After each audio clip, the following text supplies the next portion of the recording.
ঢাকার বিষাক্ত বাতাসে মারাত্মক স্বাস্থ্য ঝুঁকি, দূষণ কমাতে স্বল্প এবং দীর্ঘমেয়াদী পদক্ষেপ নেওয়ার তাগিদ গবেষকদের।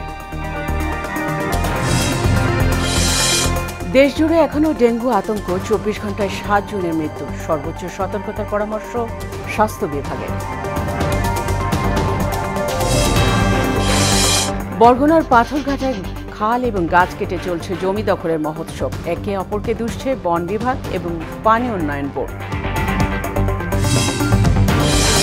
এবং রবি মৌসুমের শুরুতেই সার সংকটে লালমনিরহাটের চাষিরা, সিন্ডিকেটের অভিযোগ খতিয়ে দেখার কথা বলছে কৃষি বিভাগ।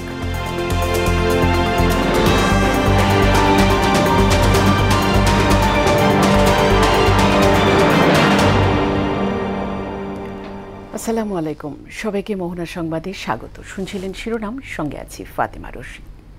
এবার বিস্তারিত। মেগাসিটির ঢাকার বিষাক্ত বাতাসের অতি সূক্ষ্ম বস্তুকণার সংস্পর্শে বাড়ছে হাঁফানি, শ্বাসকষ্ট এবং সর্দি কাশির মতো রোগবালাই। যেসব এলাকায় বায়ু দূষণ বেশি, সেখানকার মানুষ ভুগছেন অতিমাত্রার বিষণ্ণতায়। বায়ু দূষণ বর্তমানে বড় ধরনের স্বাস্থ্য সমস্যা এবং আর্থিক ক্ষতির কারণ হয়েছে উল্লেখ করে নীতি নির্ধারকদের বিভিন্ন মেয়াদে পদক্ষেপ নেওয়ার তাগিদ জানিয়েছেন গবেষকরা। বায়ু দূষণ নিয়ে আরিফ হোসেনের ক্যামেরায় উষা ফেরদৌসের 2 পর্ব ধারাবাহিক প্রতিবেদনের আজ শেষ কিস্তি। বিশ্ব স্বাস্থ্য সংস্থার নির্ধারিত মাত্রা থেকে 1% দূষণ বাড়লে বিষণ্ণতায় ভোগা মানুষের সংখ্যা 20 গুণ বেড়ে যায়। অথচ শীতকালে ঢাকার বাতাস সহনীয় মাত্রার তুলনায় অন্তত 16 গুণ বেশি দূষিত থাকে। গবেষণা মতে দূষণপ্রবণ এলাকাগুলোর প্রায় 14% বাসিন্দা বিষণ্ণতায় ভুগছে। ঢাকার বাতাসে যেসব ক্ষতিকর পদার্থ আছে তার মধ্যে অন্যতম অতিরিক্ত সীসা, মাইক্রোপ্লাস্টিক এবং ভারী ধাতু। মাথা ব্যথা, কান ব্যথায় ভুগতেছি ধুলাবালির কারণে। এই ধুলাবালিতে অনেক অসুস্থ হয়ে পড়ছিলাম, প্রায় 10-12 দিন চিকিৎসা করছিলাম। কলকারখানা বা লোকাল যানবাহন এগুলো তো আমরা বাদ দিতে পারবো না, কিন্তু অবশ্যই আমাদের এগুলোর বিকল্প প্রতিকার করা লাগবে। স্বল্প ও দীর্ঘমেয়াদী উচ্চমাত্রার বায়ু দূষণে হৃদরোগ ও ফুসফুসের ক্যান্সার পর্যন্ত হতে পারে, আর 30% স্ট্রোক ও 32% হার্ট ফেইলিয়রের কারণ বায়ু দূষণ। ঢাকা শহরের বাতাসে carbon dioxide, carbon monoxide, ozone, nitrous oxide এবং সালফার ডাইঅক্সাইড এগুলোর মাত্রা স্বাভাবিকের চাইতে, হেলদি এনভায়রনমেন্টের চাইতে অনেক বেশি। এই জিনিসগুলোকে ডিরেক্টলি কিছু রোগের সাথে আসলে লিঙ্ক পাওয়া গেছে, যে তার মধ্যে অন্যতম হচ্ছে COPD, asthma, stroke, ischemic heart disease, cataract এবং ডায়াবেটিস। প্রায় 1/3 অ্যাজমার মূল কারণ বাতাসের অতি সূক্ষ্ম বস্তুকণা। গবেষণায় সম্প্রতি ডায়রিয়া ও কলেরার মতো পানিবাহিত কিছু রোগও বায়ু দূষণের কারণে হয়ে থাকে বলে প্রমাণিত হয়েছে। প্রত্যেকটা গ্রিনহাউস গ্যাসের ইম্প্যাক্টটা আমাদের সরাসরি হেলথের উপর আছে। এখন সবচেয়ে একটা অন্যতম হলো রেসপিরেটরি, যেটা ব্রিথিং প্রবলেম।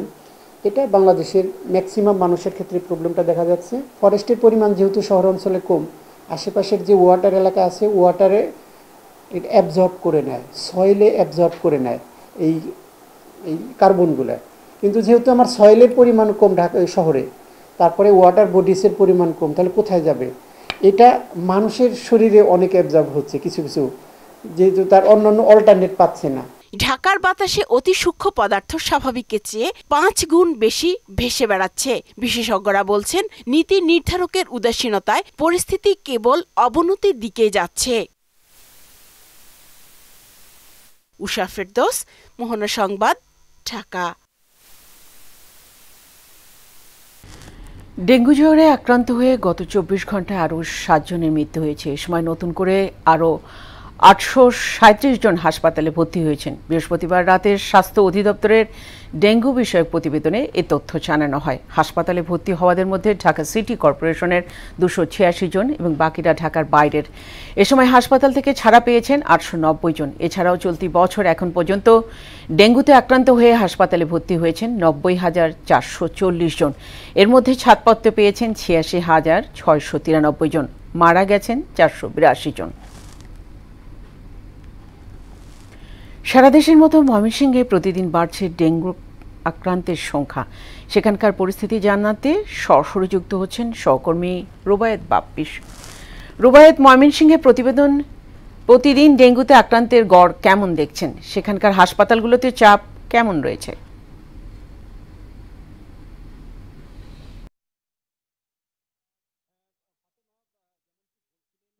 এই যে নভেম্বর মাসের শেষ মুহূর্তে এসেও কিন্তু ময়মনসিংহ মেডিকেল কলেজ হাসপাতালে কিন্তু ডেঙ্গু রোগীদের যে প্রভাব সেটি কিন্তু কমছে না। তো আমরা হাসপাতাল সূত্রে যেটি জানতে পেরেছি যে প্রতিদিনই কিন্তু ময়মনসিংহ মেডিকেল কলেজ হাসপাতালে ডেঙ্গু রোগীরা আসছেন, তবে এখন যে ডেঙ্গু রোগীরা ভর্তি হচ্ছেন সেই রোগীগুলো কিন্তু একটু জটিল অবস্থায় ভর্তি হচ্ছেন। তো আমরা হাসপাতাল সূত্রে যেটি জানতে পেরেছি যে গত 24 ঘন্টায় ময়মনসিংহ মেডিকেল কলেজ হাসপাতালে কিন্তু 10 জন নতুন ডেঙ্গু রোগী ভর্তি হয়েছেন এবং আজকে পর্যন্ত কিন্তু ভর্তি আছেন 23 জন।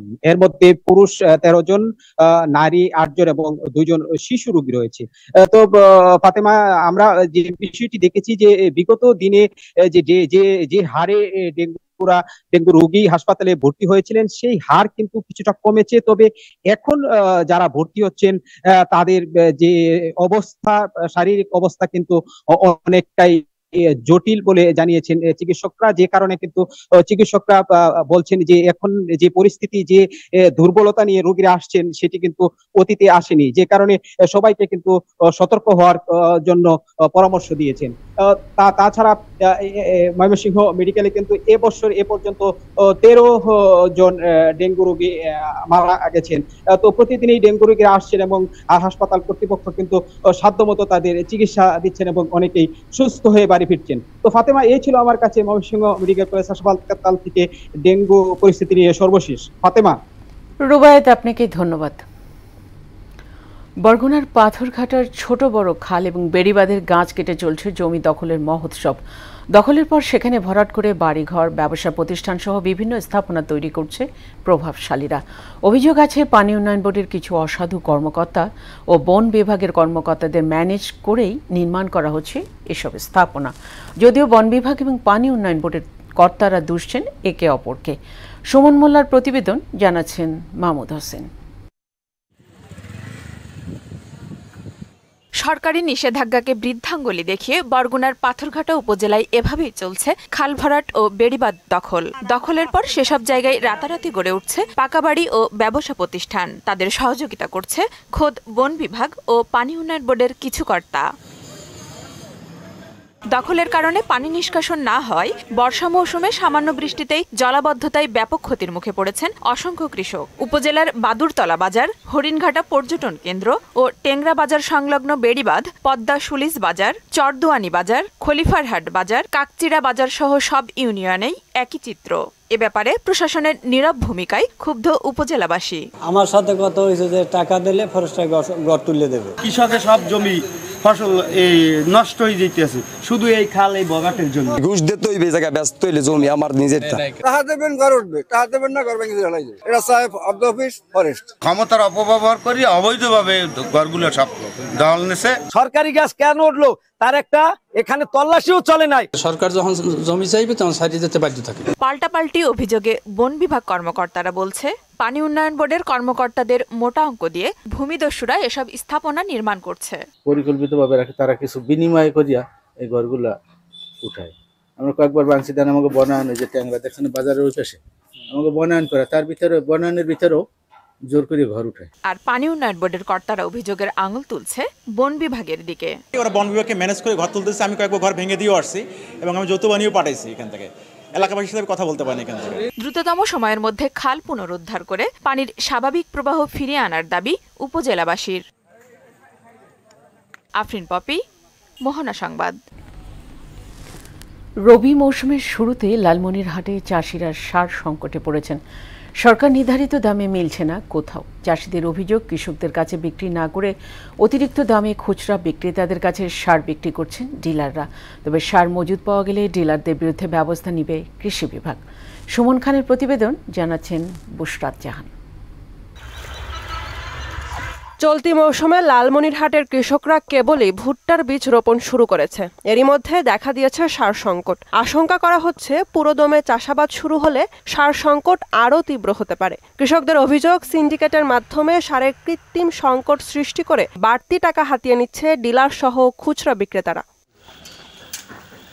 সার সংকটের কারণে চলতি মৌসুমে 30 থেকে 25% উৎপাদন ব্যাহত হবে বলে ধারণা করছেন জেলার কৃষক শ্রেণী। সার সংকট এই সময় কিভাবে আবাদ করে মানুষ, এই ভুট্টা আবার দিয়ে এই উৎপাদন তো বাঁচে। এটা ডিলারেরা ওই যে সার নিয়ে এসিয়া ওরা ডিলারে সার পাওয়া যায় না, আর খুচরা মূল্যে সার পাওয়া যায়, দাম বেশি। ওরা সার থাকতে ওরা নিশ্চিত করে যে সার নাই, কিন্তু অর্থাৎ তো সার আছে। কৃষকের সাথে এত দুর্নীতি কেন? সব ডিলারের কাছ থেকে আমরা মাল নেই, কিন্তু ওরা সংকটের কারণে মাল্লা ঠিক মতো দিচ্ছে না, দর বেশি দেখাচ্ছে। তবে বাজারে সারের সংকট রয়েছে তা বলতে নারাজ এই কৃষি কর্মকর্তা। যে অতিরিক্ত দামের যে বিক্রয় হচ্ছে, আমরা এই যাবত এখন পর্যন্ত কোনো ধরনের অভিযোগ পাইনি। তবে আমাদের মনিটরিং কার্যক্রমটা জোরদার হচ্ছে। যদি এই ধরনের কোনো অভিযোগ যদি আসে, তাহলে আমরা আইন অনুযায়ী যে ব্যবস্থা নেওয়া দরকার আমরা সেই ব্যবস্থা নেব। সব জেনে লালমনিরহাট কৃষি বিভাগের উপপরিচালক বললেন, সারের কৃত্রিম সংকট তৈরি করলে সেই ডিলারের বিরুদ্ধে ব্যবস্থা নেওয়া হবে। কেউ যদি কৃত্রিমভাবে সংকট তৈরির জন্য কিংবা অপপ্রয়াস করে যে সার মজুত করে, তাহলে আমরা আমাদের এই মনিটরিং কালে যদি এটি অবজারভেশনে আসে, অবশ্যই তার বিরুদ্ধে সেই সার লট সিজ করা থেকে শুরু করে সেটি যে আইনানুগ যে ব্যবস্থা গ্রহণ করা, সে ডিলার হলে তার ডিলারশিপের বিরুদ্ধে ব্যবস্থা। লালমনিরহাটে চলতি মৌসুমে ৬,৫০০ হেক্টর জমিতে আলু এবং ভুট্টা চাষের লক্ষ্যমাত্রা নির্ধারণ করা হয়েছে। বুশরাত জাহান, মোহনা সংবাদ। নারায়ণগঞ্জ ফতুল্লা থানার বক্তাবলিতে 1971 সালের 29শে নভেম্বর 139 জন নিরীহ মানুষকে হত্যা করেছিল পাক সেনারা। প্রতিবছর এই দিনটি এলে শোকের ছায়া নামে এলাকায়। প্রত্যক্ষদর্শীদের কাছে সেদিনের করুণ ঘটনা জেনেছেন নারায়ণগঞ্জ প্রতিনিধি আজমির ইসলাম। প্রতিবেদনটি তৈরি করেছেন তাহসিন তারিন। 29 নভেম্বর 1971। তখনও ভোরের কুয়াশা কাটেনি। নদী বেষ্টিত চরাঞ্চল বক্তাবলীর মানুষ ছিলেন ঘুমিয়ে। এই গ্রামের মুক্তিযোদ্ধাদের ঘাঁটি আছে এমন তথ্য পেয়ে দেশীয় দোসরদের নিয়ে হামলা চালায় পাক সেনারা। দেশীয় দোসররা হানাদার বাহিনীর হাতে তুলে দেয় এলাকার মেধাবী সন্তানদের, যাদেরকে চোখের সামনে গুলি করে হত্যা করা হয়। জ্বালিয়ে দেওয়া হয় ৫-৬টি গ্রামের সবকটি বাড়িঘর। যেদিন আমার মামাকে ধরে নিয়ে যায়, তার 1 সপ্তাহ পরে আমার মামার বিয়ের ডেট ছিল। মামার লাশটা আর খোঁজ করে পাওয়া যায়নি। আমার 2 ভাইরা আর্মিরা লাইনে দাঁড়া করে গুলি করে, এবং যখন গুলি ঠিক মতো লাগে না, একজন হাতে লাগছে, একজনের পায়ে লাগছিল, তারপর ব্যানর চার্জ করে নির্মমভাবে হত্যা করে মারছে। অনেকেই আজও স্বজন হারানো সেই দিনটির কথা মনে করলে ভয়ে আটকে ওঠেন। দেশের স্বাধীনতা রক্ষায় এই গ্রামে যথেষ্ট অবদান থাকলেও বদ্ধভূমিতে শহীদদের নাম ফলক ছাড়া তেমন কোনো মূল্যায়ন হয়নি এই এলাকার। পাক হানাদার বাহিনীরা বিভিন্ন গ্রাম থেকে 139 জন লোক আইনা আমাদের এইখানে মারছে। গ্রাম থেকে ধরে এনে এই কবরস্থানের পাশে দাঁড়ায় গুলি করে হত্যা করে। নিহত পরিবারগুলোর প্রতি সম্মান জানিয়ে বিভিন্ন সামাজিক সংগঠন ও রাজনৈতিক নেতৃবৃন্দরা স্মৃতিস্তম্ভে ফুলের শুভেচ্ছা, কোরআন তেলাওয়াত ও দোয়া আয়োজন করে এবং অসহায় পরিবারগুলোর পাশে দাঁড়ায়। এই দিনে বক্তাবলী এলাকার বিভিন্ন সামাজিক সংগঠন শহীদদের স্মৃতিস্তম্ভে শ্রদ্ধাঞ্জলি অর্পণ করেন। বিভিন্ন সামাজিক সংগঠন, রাজনৈতিক সংগঠন আলোচনা সভার আয়োজন করেন। এক সাগর রক্তের বিনিময়ে এসেছে বাংলাদেশের স্বাধীনতা। স্বাধীনতার রক্তিম সূর্য উদ্দিত করতে দেশের লাখো মুক্তিযোদ্ধার মতো বক্তাবলীবাসীর রয়েছে অনেক অবদান। তাহসিন তারিন, মোহনা সংবাদ। বিএনপি ক্ষমতায় গেলে নতুন করে দেশ সংস্কার করবে বলে মন্তব্য করেছেন বিএনপির স্থায়ী কমিটির সদস্য ইকবাল হাসান মাহমুদ টুকু। সিরাজগঞ্জের কামরখন্দের জামতৈল ধোপাকান্দিতে এক সমাবেশে কথা বলেন তিনি। এদিকে জুলাই অভ্যুত্থানে আহত এবং শহীদদের স্মরণে পাবনার ঈশ্বরদীতে এক স্মরণ সভায় উপস্থিত ছিলেন উপজেলা নির্বাহী কর্মকর্তা সুবীর কুমার দাস, উপজেলা জামায়াতের আমির ডক্টর নুরুজ্জামান প্রামাণিক, বিএনপি নেতা জিয়াউল হাসান সন্টু সর্দার সহ অন্যান্যরা। এছাড়া কুমিল্লার শহীদ ধীরেন্দ্রনাথ দত্ত স্টেডিয়ামে জিয়া ক্রিকেট টুর্নামেন্টের প্রস্তুতি সম্পন্ন উপলক্ষে সংবাদ সম্মেলনে উপস্থিত ছিলেন কেন্দ্রীয় বিএনপির ত্রাণ এবং পুনর্বাসন বিষয়ক সম্পাদক হাজি আমিনুর রশিদ ইয়াসিন এবং কুমিল্লা দক্ষিণ বিএনপির সদস্য সচিব হাজি জসিম উদ্দিন সহ অন্যান্যরা। দেশের বাইরের খবর। নতুন মোড় নিচ্ছে রাশিয়া ইউক্রেন যুদ্ধ। যুক্তরাষ্ট্রের অনুমতি নিয়ে ইউক্রেন রাশিয়াতে ক্ষেপণাস্ত্র হামলা চালালেও জয়ের পাল্লায় এগিয়ে রয়েছে মস্কো। নতুন করে আরও একটি গ্রাম দখলের দাবি করেছে তারা। এদিকে এক তদন্তে উঠে এসেছে চাঞ্চল্যকর তথ্য, ইউক্রেনের বোমারু বিমান দিয়েই হামলা চালিয়েছে রাশিয়া। বিস্তারিত জানাচ্ছেন কাজী শারিন।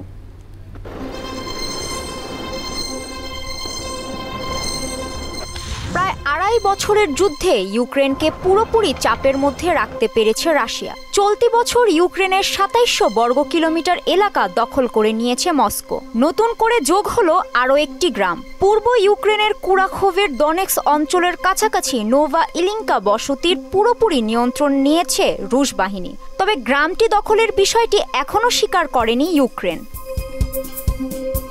অন্যদিকে চলতি মাসে দ্বিতীয়বারের মতো ইউক্রেনের জ্বালানি অবকাঠামোতে বড় ধরনের হামলা চালিয়েছে রাশিয়া। এ কারণে দেশটির কয়েক লাখ মানুষ বিদ্যুৎ বিচ্ছিন্ন হয়ে পড়েছেন। এর আগে ইউক্রেনের জ্বালানি অবকাঠামোয় অন্তত 10টি বড় ধরনের হামলা চালায় মস্কো। এর ফলে ক্ষতি হয়েছে জ্বালানি উৎপাদন খাতের। এদিকে ইউক্রেনের রেডিও লিবার্টি অনুসন্ধানে উঠে এসেছে চাঞ্চল্যকর এক তথ্য।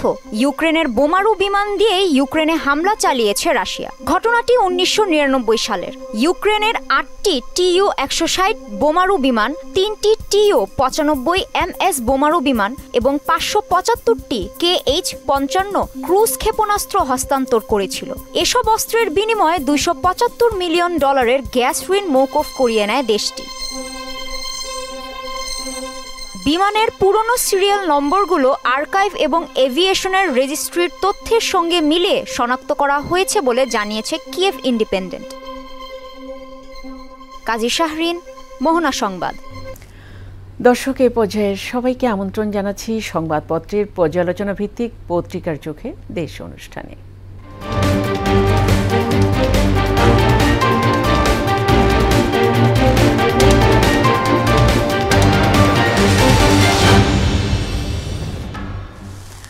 দর্শক, অনুষ্ঠানের আজকের অতিথি মোহনা টেলিভিশনের যুগ্ম বার্তা সম্পাদক নাসির উদ্দিন। নাসির, পত্রিকার চোখে দেশ অনুষ্ঠানে আপনাকে স্বাগত। প্রথমেই দেখে নেব পত্রিকার শিরোনামগুলো। প্রথম আলো।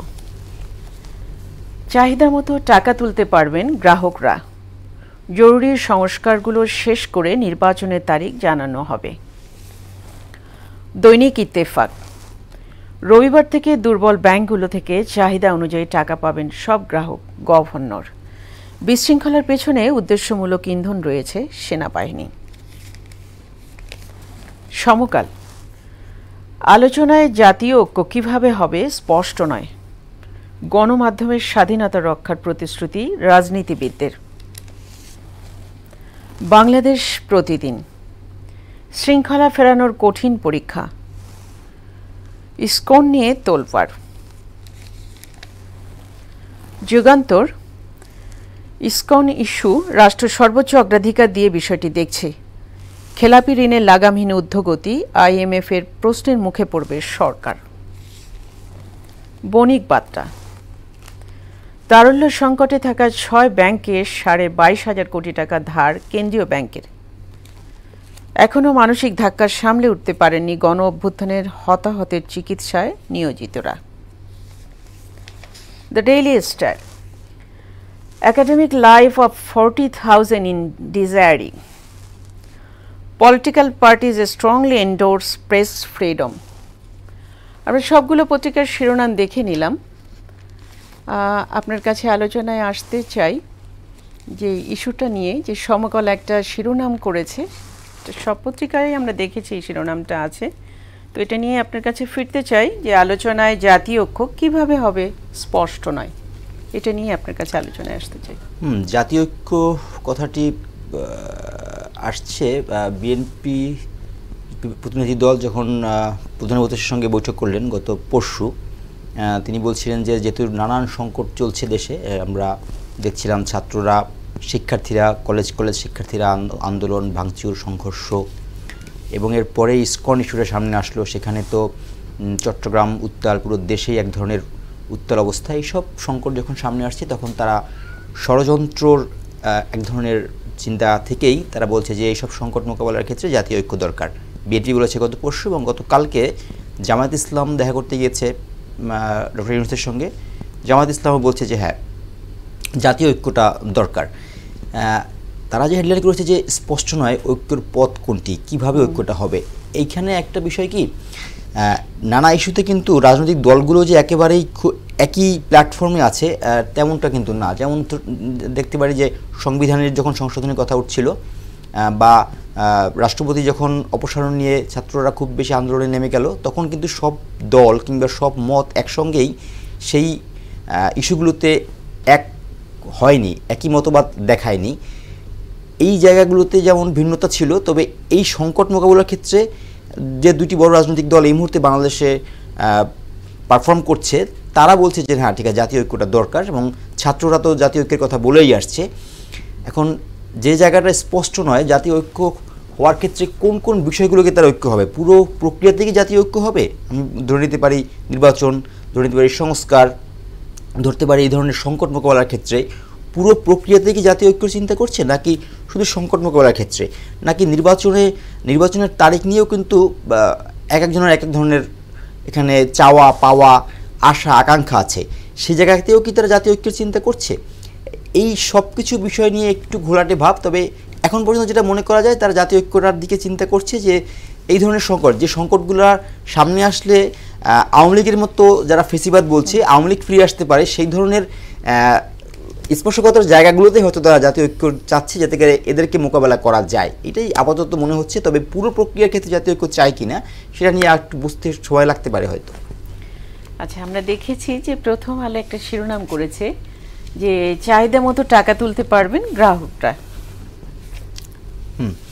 এটা একটা বিষয় হচ্ছে যে বাংলাদেশ ব্যাংকের গভর্নর তিনি যখন দায়িত্ব নেয় তার কয়েকদিন পরে একটি উনি কথা বলেছিলেন যে তারল্য সংকটে থাকা ব্যাংকগুলোকে সহায়তা করতে গেলেও তিনি বাংলাদেশ আর নতুন করে কোনো টাকা ছাপাবেন না। উনি বোধহয় আপাতত কিছুদিনের জন্য হলেও সেই বক্তব্য থেকে বা সেই অবস্থান থেকে কিছুটা সরে এসেছেন, এবং তিনি টাকা ছাপিয়েই এই সমস্ত তারল্য সংকটে যে ব্যাংকগুলো আছে, অনিয়ম দুর্নীতির কারণে যারা তারল্য সংকটে পড়েছেন, তাদেরকে প্রায় 22,500 কোটি টাকার তিনি সরকারের পক্ষ থেকে লোন বা ধার হিসেবে দিয়েছেন। তার উদ্দেশ্যটা হচ্ছে কোনো ব্যাংকগুলো আপাতত যেন বিপদে না পড়ে, একেবারেই বিপদে না পড়ে, সেটা হচ্ছে অর্থনৈতিকের জন্য তিনি এই সিদ্ধান্ত নিয়েছেন। এটা খুব ভালো উদ্যোগ আমার কাছে এখন পর্যন্ত মনে হয়। যদিও তিনি বলছিলেন যে তিনি টাকা ছাপাবেন না, তবে তিনি একটা কথা ভালো উদ্যোগ এই জন্য বলছি, তিনি এই বিষয়টি স্পষ্ট করেছেন। তিনি আসলে একবার বলেছিলেন যে টাকা ছাপাবেন না, আবার কালকে সংবাদ সম্মেলনে এসে তিনি স্পষ্ট করেই বলে দিয়েছেন যে আমার এই যে অর্থনীতি, সেই অর্থনীতির এই কাঠামোতে আমার এই মুহূর্তে ব্যাংকগুলোকে বাঁচিয়ে রাখা দরকার, জরুরি। সে কারণে আমি ধার দিলাম। টাকাটা ছাপানোর বিষয়ে যে চিন্তা সরকার করছে সেটা হচ্ছে এক হাতে তিনি ধার দিলেন, আবার অন্য হাত থেকে টাকা তুলেও নিয়ে আসবেন। অর্থাৎ এই যে কঠিন যে মূল্যস্ফীতির যাতা করে বাংলাদেশ এখন পড়ছে, সেইটাকে তিনি মোকাবেলা করার জন্য সাময়িক কিছু সংকট হলেও তিনি মনে করছেন যে এটা হয়তো কিছুদিন পরে মূল্যস্ফীতিটা আরও নিয়ন্ত্রণে আসবে, এবং সেটাই এখন পর্যন্ত মানে অর্থনীতির যে গতিধারা আমরা গত 2 বছর বা এই সরকার আসার পরেও যেটা আরও বেশি সমস্যায় পড়েছে মূল্যস্ফীতির কারণে, সেটাকে মোকাবেলা করতে হলে ব্যাংকগুলোকে বাঁচিয়ে রাখা, টিকিয়ে রাখা, এবং আমানতকারীরা টাকা তুলতে পারবেন রোববার থেকেই, এটা একটা ভালো বিষয়। কারণ সেখানে যদি আমানতকারীদের ভিতরে এ ধরনের শঙ্কা তৈরি হয় যে আমার ব্যাংক খাতটাকে সব টাকা তুলে নিয়ে আসতে হবে, তাহলেও একটা জটিলতা। সেক্ষেত্রে তিনি আশ্বাস দিয়েছেন যে না, আপনাদেরকে এখনই সব টাকা তুলে নিয়ে আসতে হবে না, যেটা প্রয়োজন সেটাই তুলে নিয়ে আসুন। অর্থাৎ ব্যাংক খাতে বা আর্থিক খাতে যারা আমানতকারী আছে তাদেরকে সুরক্ষা দেওয়ার জন্য তিনি এই ধরনের চিন্তা করেছেন। ভালো উদ্যোগ আমার কাছে মনে হয়। নাসির, আপনাকে অসংখ্য ধন্যবাদ এই স্টুডিওতে আসার জন্য। শেষ করব মোহনা সংবাদ, যাবার আগে শিরোনামগুলো আরও একবার।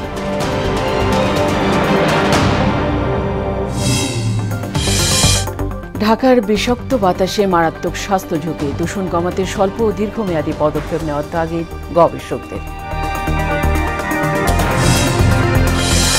দেশজুড়ে এখনও ডেঙ্গু আতঙ্ক, 24 ঘন্টায় 7 জনের মৃত্যু, সর্বোচ্চ সতর্কতার পরামর্শ স্বাস্থ্য বিভাগের।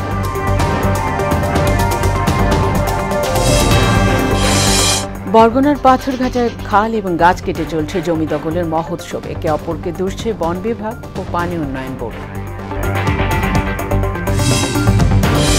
এবং রবি মৌসুমের শুরুতেই সার সংকটে লালমনিরহাটের চাষিরা, সিন্ডিকেটের অভিযোগ খতিয়ে দেখার কথা বলছে কৃষি বিভাগ।